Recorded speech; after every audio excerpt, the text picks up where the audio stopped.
I appreciate him coming on the show. You're going to call somebody a jackass, don't go hide.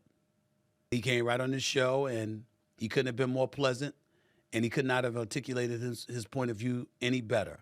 I don't agree with it. I believe certain things are just simple. I mean, you're going to put a knee on a man's back of his neck, etc., exceeding 9 minutes.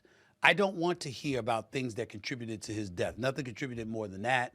I don't want to hear about it. I don't want to hear about an enlarged heart, because I'm thinking along the lines of, well, would that have mattered in the moment if you wasn't leaning on the back of his neck? I just think that in certain instances, 1 + 1 really, really does equal 2. And it shouldn't be that complicated. And I think that Derek Chauvin showed little to no regard for George Floyd's life. But I have to tell you that when Ben Shapiro was speaking and the facts that he doled out, I wasn't in a position to sit up there and say, you're just wrong. He talked about whether he was black, he was Jewish, or anything. I don't know Ben Shapiro. It's not for me to be accusing him of taking a position just because that was a black man, as opposed to if he were a Jew. He was right to call me out on that.